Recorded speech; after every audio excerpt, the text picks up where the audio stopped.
It's really important to us here at Laura Samantoni that we give you the full picture when it comes to COVID-19 or coronavirus, and that we give balanced perspectives.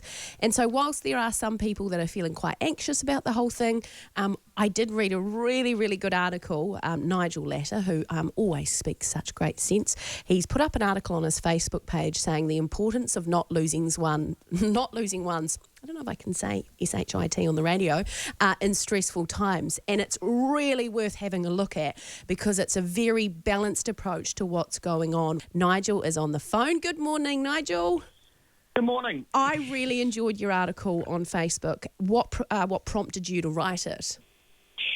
Well, I think what's important is that it's important to take coronavirus seriously because it is because we all know it's a thing, right? And it's really important that we do the things that experts like Susie Wiles are telling us, but also it's really bad for people's mental health to be thinking that this thing means everyone is going to die. And whilst it's true that coronavirus has killed a lot of people in the world, and people will die, and it's not taking away from the tragedy of that at all, it is also true that the overwhelming majority of people who get coronavirus recover, including those people in the highest risk groups. And what we tend to do is we talk about coronavirus like it's a binary thing. You either have it or you don't.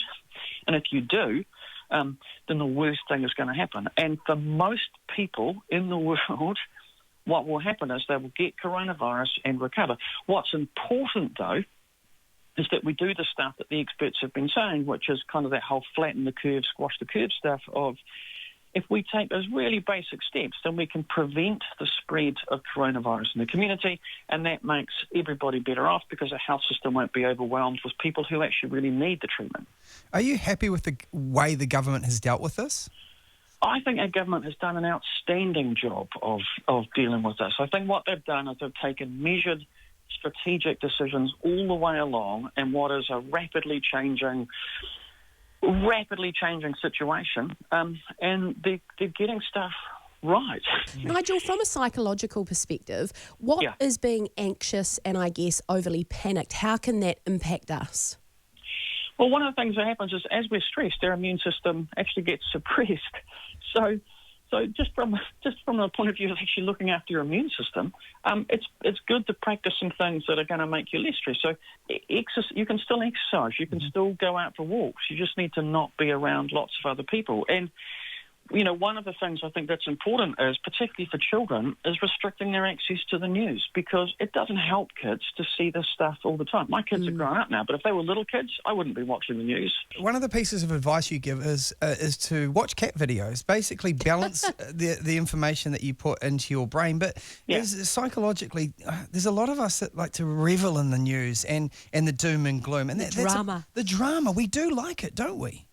Yeah, and social media is particularly bad because there will always be someone who, you'll tweet something positive and someone will go, oh, yeah, but what about this terrible thing? So, it is important to step away from that. Like, we know, everyone understands now, well, most people understand, apart from Brian Tamaki, that this is actually a thing and that we should do something, we need to take some steps. The experts have told us the simple things that we need to do. Probably the most important thing that most of us need to do is not hoard. I do not understand what people think is going to happen to their bottoms and why they think they need massive amounts of toilet paper in a country where we have massive amounts of toilet paper anyway. Yeah. But also what it does is that there are people who can afford to stock up for months of, being isolated, which they're not going to need. But there are people who can't afford to stockpile, and so when because they have to live week to week because they're living on very tight budgets, they go to the supermarket and some of the shelves are empty because stupid, panicky people have gone and bought stuff. So don't stockpile.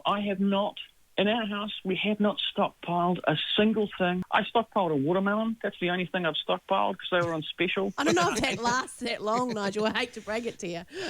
I know. Well, didn't I eat it like in a day? And then I thought, oh, shit, now I've got to go and stockpile some more watermelon. And then I ate the next one in a day too. And I think, I don't think I've got this whole stockpiling thing. I don't think I've worked it out. I love this. It's not working for me. Stockpile watermelon and watch cat videos. Nigel Latta. Yeah. Great advice, Nigel. Thank you so much this morning. And you know what? The one thing we really need to take away from that is focus on your mental health. Is what you're doing, is what you're putting on social media, is what you're reading actually helping you in this coronavirus time? If it's not, get rid of it.